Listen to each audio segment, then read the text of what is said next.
present continuous. Present continuous.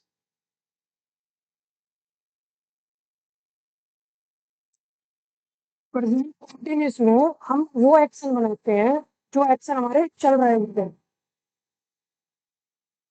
Present continuous के अंदर भी बेटा कुछ रूल्स होते हैं। रूल्स का मतलब है कुछ रूल्स होते हैं। There are many rules which we can make present continuous tense. जैसे इसका हम पढ़ेंगे rule number first. Rule number first हम पढ़ेंगे।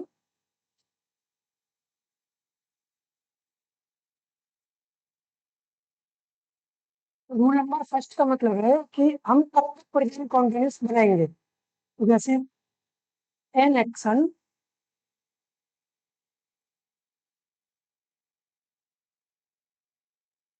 an action that is happening that is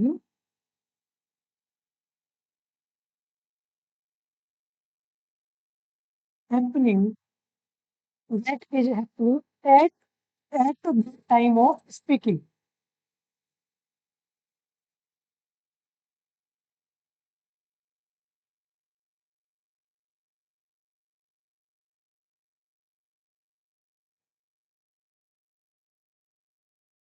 At the time of speaking. इस लाइन का बेटा क्या मतलब है? इस लाइन का मतलब है कि हम प्रेजेंट कॉन्टिन्यूस में वो चीज बनाते हैं, उस एक्शन को बनाते हैं that is happening at the time of speaking. जो एक्शन हमारा बोलने के टाइम चल रहा होता है। ये लिखा हुआ है ना, at the time of speaking. इसका मतलब होता है कि हम बोलने के टाइम वो एक्शन होना चाहिए।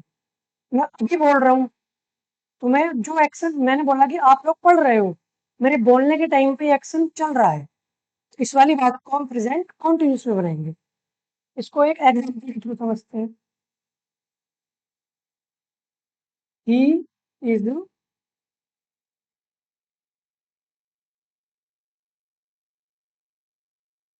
he is studying for his exams. He is studying for his exams. अब इसका मतलब हो गया, देखो मैंने ये वाली बात बोली, he is studying for his exam. इसको इसका मतलब है कि वह अपने एग्जाम्स के लिए पढ़ रहा है। आप लोग पढ़ रहे हो अपने एग्जाम के लिए। इसका मतलब हो गया वो अपने एग्जाम्स के लिए पढ़ रहा है। हमें हिंदी में तो पता चल गया, हिंदी निकाल के। अब हम लोग इंग्लिश में कैसे पहचानेंगे कि ये प्रेजेंट कंटिन्यूस है? उसके लिए आपको बेटा एक तो इज देखना पड़ेगा और मेन वर्ब। स्टडिंग, इसका मतलब है स्टडी का मतलब V1 और इसके अंदर ING लगी हुई है। इसको बोलते हैं B4। और ये हमारा होता है कॉन्टिन्यूस वाला स्ट्रक्चर। अगर हम वर्ब की फर्स्ट फॉर्म के अंदर ING लगा देते हैं तब B4 बनती है, और B4 का यूज हम हमेशा कॉन्टिन्यूस में करेंगे।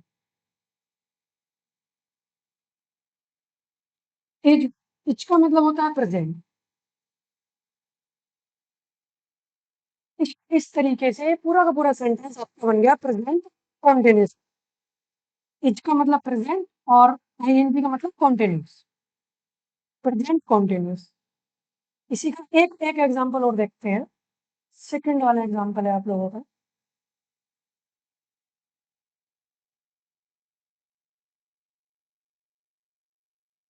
सेकंड वाला एग्जांपल देखेंगे। It is raining heavily. देखते हैं। इट इज रेनिंग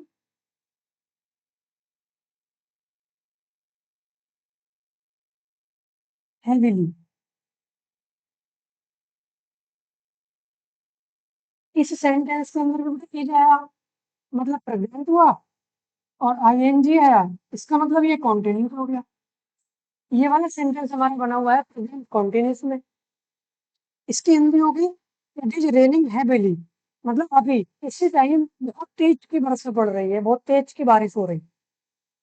जिस टाइम हम बोल रहे हैं ना उस टाइम की बात होती है। तो हमने जो रूल पढ़ा था at the time of speaking, उसके दो एग्जाम्पल हो गए, जहां से ये बात प्रूफ होती है कि हम at the time of speaking में प्रेजेंट कंटिन्यूअस का यूज करते हैं।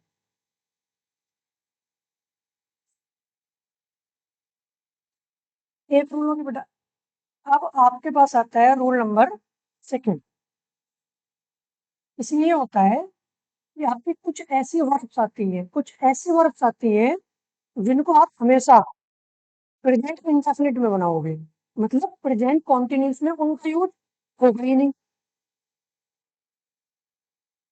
जैसे मैंने अभी पहले एक सेंटेंस लिखा, आप मुझे बताओगे क्या ये सेंटेंस ठीक है लिखा हुआ है या गलत है? It is smelling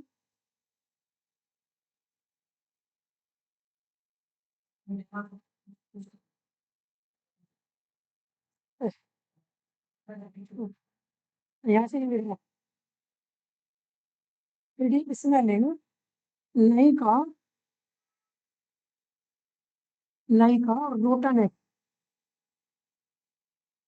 rotten eggs.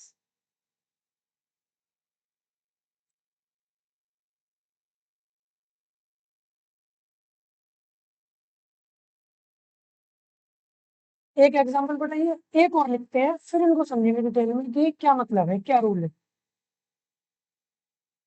I am suspecting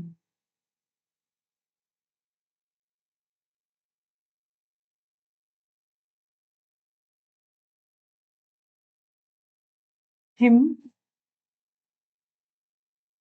of cheating.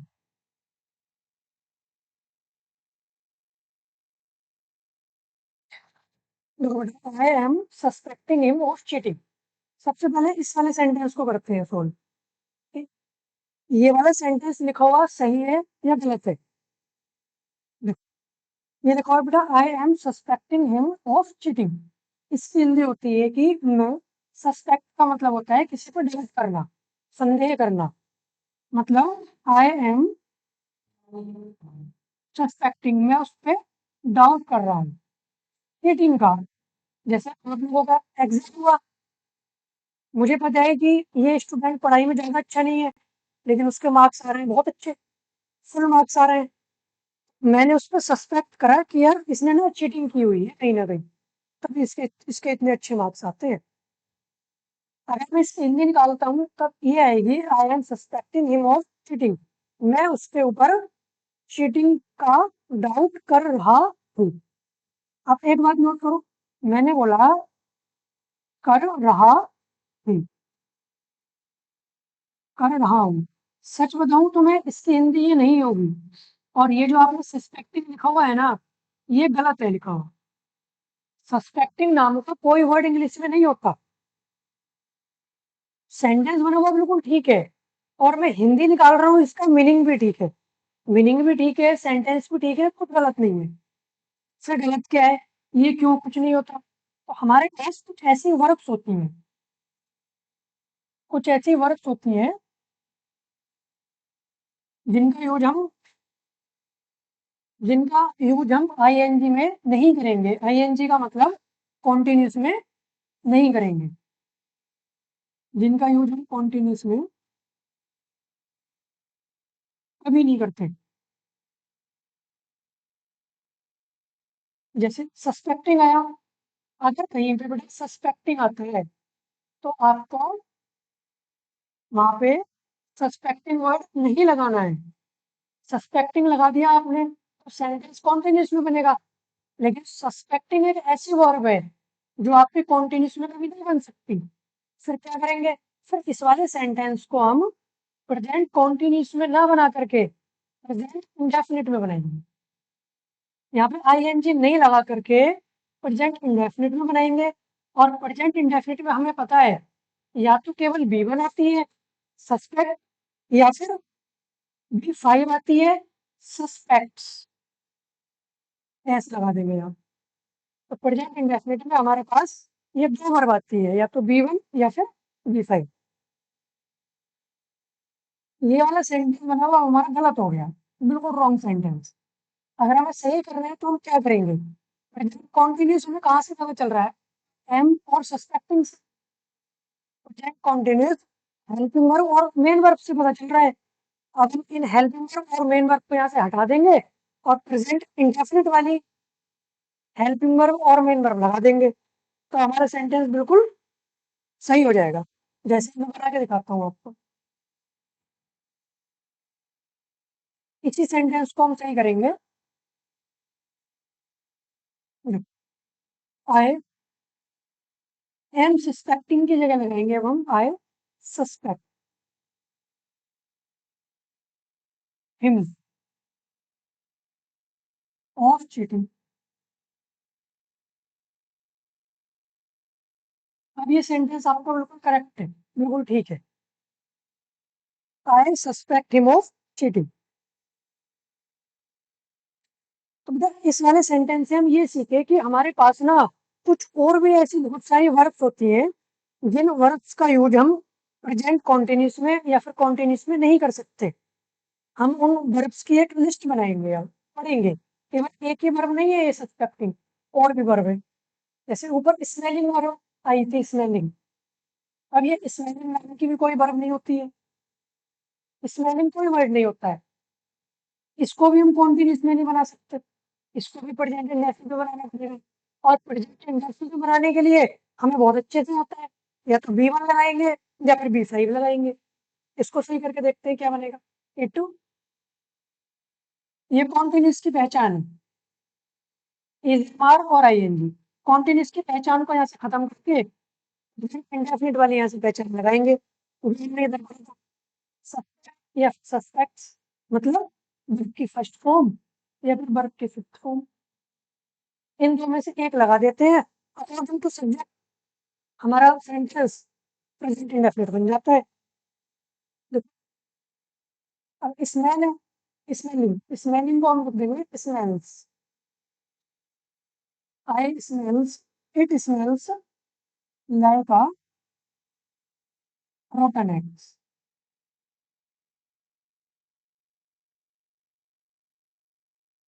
इसका मतलब हो जाएगा कि कोई चीज है आपके पास जो खराब हो रही है, कोई चीज है जो खराब हो रही है आपके बैग में या कहीं पे रखी हुई, तो मैं बोल रहा हूँ कि बेटा ऐसी स्मेल आ रही है जैसे रोटन एग्स की आती है। रोटन एग्स का मतलब खराब अंडे, सड़े हुए अंडे, ऐसी स्मेल्स आ रही है। क्या किसी के बैग में अंडे सड़ रहे हैं क्या? मैंने बोला कि ऐसी ऐसी स्मेल आ रही है, ऐसी स्मेल। और मेरे वर्ड्स पे ध्यान करो, मैंने बोला ऐसी स्मेल आ रही है। बोलने में तो हम कॉन्टिन्यूस बोलेंगे आ रही है, लेकिन हम इसको कॉन्टिन्यूस बनाएंगे नहीं, बनाएंगे इंडेफिनिट में। तो हमारे पास ग्रामर में कुछ ऐसी वर्ब्स होती हैं जिसको हम बोलते कॉन्टिन्यूस में लेकिन बनाते इंडेफिनिट में। हम इसको स्मेलिंग ना बना करके स्मेल्स बनाएंगे इंडेफिनिट में। अब वो कौन कौन सी वर्ब्स होती हैं, उन कुछ वर्ब्स की मैं विद मीनिंग आपको एक बार लिस्ट बना देता हूँ। देखो, अभी हमने एग्जांपल समझे, अब हम समझेंगे कि कौन कौन सी वर्ब्स होती हैं।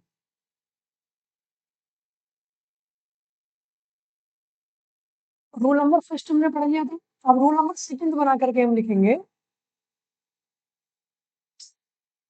Rule second,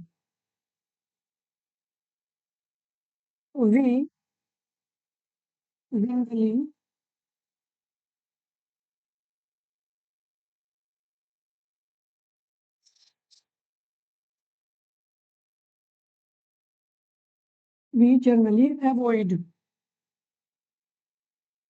using stative verbs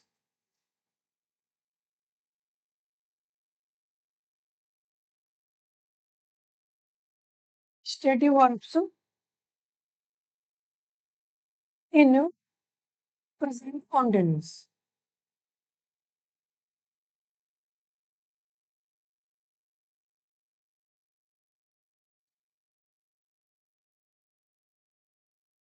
जैसे अभी हमने दो वर्ब पढ़ी थी, एक सस्पेक्टिंग और एक स्मेलिंग। इस टाइप के वर्ब्स को हम बोलते हैं स्टेटिव वर्ब्स। ये लिखा है कि हम स्टेटिव वर्ब्स को स्टेटिव वर्ब्स को प्रेजेंट कॉन्टिन्यूस में नहीं बनाते, अवॉइड करते हैं। अवॉइड का मतलब उनका यूज करने से हम बचते हैं।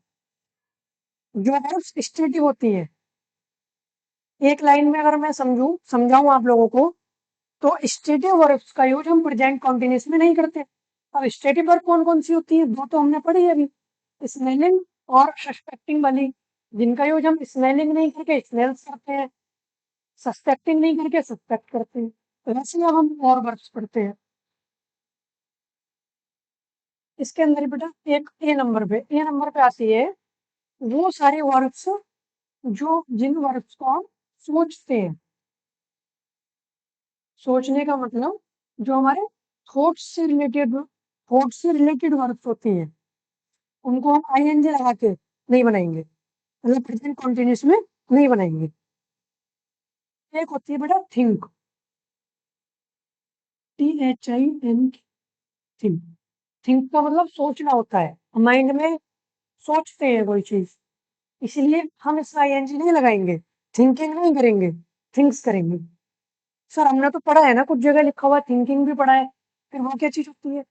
वो बेटा कुछ उसका यूज हम बस प्रेजेंट कॉन्टिन्यूस में नहीं करेंगे। हम ना इंग्लिश में ग्रामर में कुछ वर्ड्स ऐसे बोलते हैं जो बोलने में सही लगते हैं और वो सही भी होते हैं, लेकिन ग्रामर में उनका यूज हम नहीं कर सकते। ग्रामर के रूल्स उनके ऊपर नहीं लगते, मतलब ग्रामर के रूल्स कुछ अलग ही होते हैं, वो हमारी स्पोकन वाली इंग्लिश में नहीं लगते। इसलिए आपको याद रखना है कि थिंकिंग वर्ड अगर हमारे एग्जाम में आता है तो हमें नहीं लगाना है, हमें थिंक्स लगाना है या थिंक लगाना है केवल। उसी तरीके से बेटा एक वर्ब होती है आपकी अंडरस्टूड। अंडरस्टूड का मतलब होता है किसी चीज को समझना, आप समझते हो। एग्री होती है एक वर्ब होती है आपकी एग्री। एग्री का मतलब होता है किसी से सहमत होना। आपके अगर थॉट्स किसी से मिल रहे हैं तभी तो आप एग्री हो। तो ये सारे की सारी वर्ब्स आपकी कहीं ना कहीं थॉट्स से जुड़ी हुई होती है, थॉट्स से रिलेटेड होती है। जैसे डाउट, आपको किसी के ऊपर डाउट हुआ, डाउट होने का मतलब आपके थॉट्स में आया, डाउट हुआ, ये आपके थॉट्स से जुड़ी हुई वर्ब्स।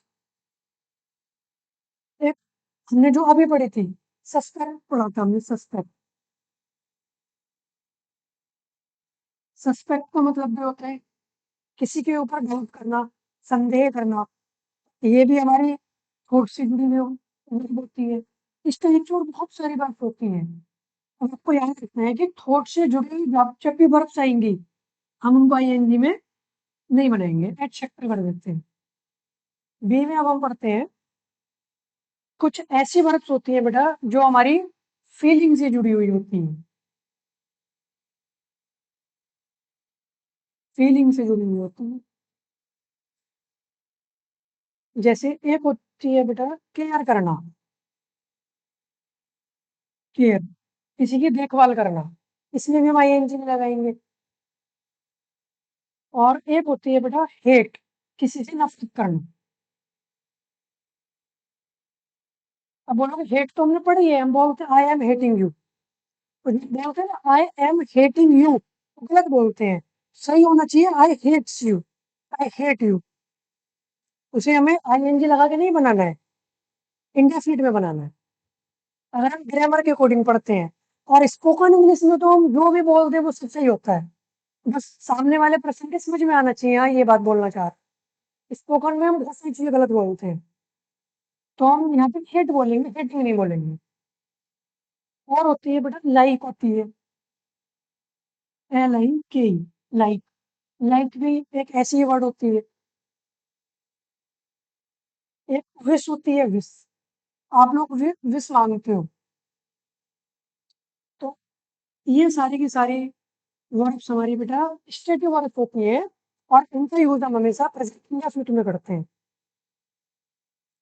कुछ और वर्ब्स देखते हैं, कुछ और वर्ब्स होती है फीलिंग के अलावा, और होती है हमारी परसेप्शंस वाली, परसेप्शंस,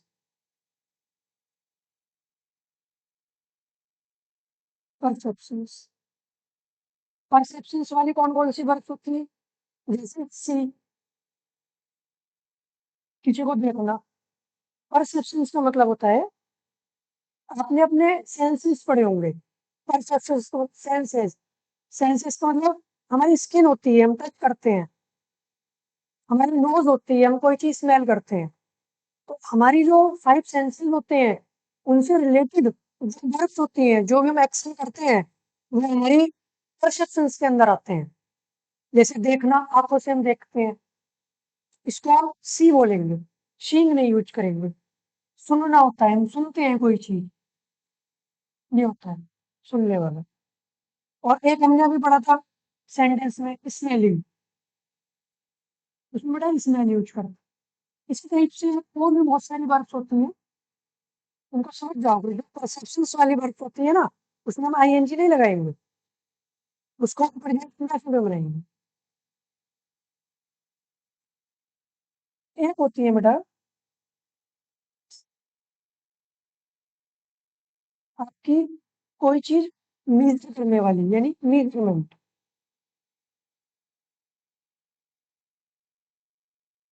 मेज़रमेंट्स मेज़रमेंट्स तो पता है, किसी चीज़ को नापना, उसको मेज़र करना।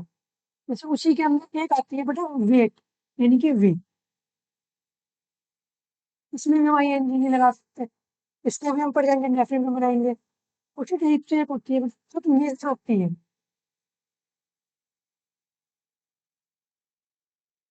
ऐसे ऐसी बहुत सारी वर्ब्स होती हैं, है ना? नहीं सर, ये वे ही स्पेलिंग है, वे भी ठीक है। इस टाइप से होता है बेटा। और एक और बता देता हूँ मैं लास्ट। 4 हो गए ना, एक और होता है ई। ई पे हम बोलते हैं जो पोज़ेशन वाली होती है।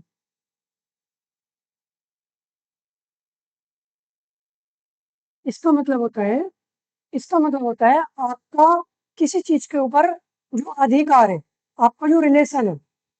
मैंने बोला कि ये बुक मेरी है, इस बुक पे मेरा अधिकार हो गया, इस बुक का मैं मालिक हूँ। इस टाइप से जो वर्ड्स आती हैं, जैसे एक वर्ड होती है बेटा बिलोंग, आपने सुना होगा बिलोंग, कि ये घड़ी, ये बुक या ये घर मुझसे बिलोंग करता है, मतलब ये मुझसे संबंधित है, इसका मैं मालिक हूँ, इसके ऊपर मेरा अधिकार है। वो सारी वर्ड्स आती है ना, उसमें भी आप आईएनजी नहीं लगाते हो। एक होती है बेटा ओडब्ल्यूएन, ये भी आपने पढ़ा होगा। ये तो खुद वर्ड ओन का मतलब ओनर, नहीं ओनर, ओन। इस टाइप से और भी बहुत सारी वर्ड्स आएंगी, उसके अंदर आप आईएनजी नहीं लगाओगे। एक एग्जांपल और देखते हैं लास्ट, फिर ये टॉपिक आपका कंप्लीट हो जाएगा। यस, मैं एक सेंटेंस लिख रहा हूँ, दिस कार इज,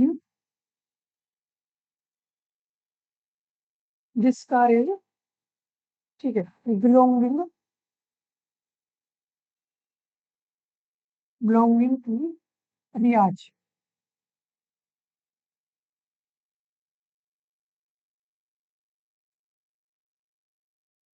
ठीक है बेटा,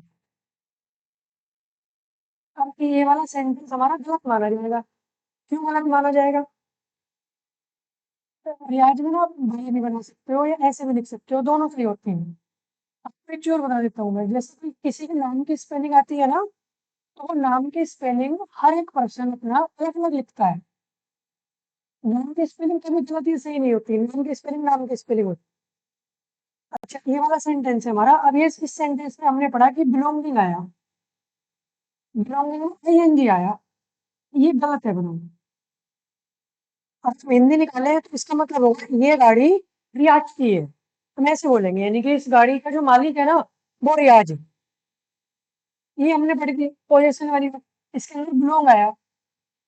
ये वर्ड्स जब भी आएंगी आपको आईएनजी नहीं लगानी, यहाँ पे आईएनजी नहीं लगानी। आईएनजी नहीं लगाने का मतलब होता है हमें इसके अंदर कॉन्टिन्यूस टेंस नहीं बनाना, कॉन्टिन्यूस टेंस नहीं बनाना है, इंडेफिनिट बनाना है। इसको हम हटा देंगे इज बिलोंगिंग को, और इसकी जगह लगाएंगे बिलोंग B5 या फिर बिलोंग B1 इंडेफिनिट बनाने के लिए। अब इन इसमें से क्या आना चाहिए? हमने पढ़ा कार सिंगुलर सब्जेक्ट होती है और सिंगुलर होती है तब हम SES वाला लगाते हैं, यानी कि इसमें लगाएंगे हम बिलोंग्स, बिलोंग भी नहीं लगाएंगे। राइट सेंटेंस आपका बन जाएगा दिस कार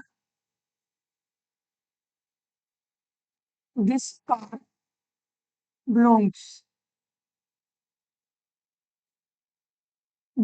टू रियाज। ये आपका बिल्कुल राइट सेंटेंस है। और ये आपको एग्जाम में कैसे आएगा पता है? एग्जाम में मान लो ये वाला सेंटेंस है, आपको यहाँ ब्लैंक देगा भरने के लिए, ये हमने ऊपर वाला पढ़ा था। ये वाला चीटिंग वाला देखते हैं, सस्पेक्टिंग वाला, ये स्पेलिंग वाला देखते हैं। आपके एग्जाम में ये वाला यहाँ ब्लैंक देगा, आप हिंदी निकालोगे पढ़ने में बहुत अच्छा लगेगा एकदम, कि मैं ना मुझे सड़े हुए अंडों जैसी खुशबू आ रही है, बोलोगे आ रही है मतलब कॉन्टिन्यूस बनेगा, ING लगा दो। ऑप्शन में ये भी होगा इज स्मेलिंग, गलत हो जाएगा। आपको ये लगाना है फिर इसमें, आप तभी याद करोगे। सर ने बताया था इसमें ना हम प्रेजेंट इंडेफिनिट बनाएंगे, ऐसे आपके एग्जाम में क्वेश्चन आएगा। यहाँ पे ये देगा एम सस्पेक्टिंग को ब्लैंक बना करके, आपको ये लगाना है सस्पेक्ट्स। ठीक है बेटा, तो अब आपका ये प्रेजेंट कॉन्टिन्यूस में हमने आज 2 रूल्स पढ़े और यही 2 आपके एग्जाम में आते हैं। बस आज की क्लास में इतना ही पढ़ेंगे, बाकी कल देखते हैं।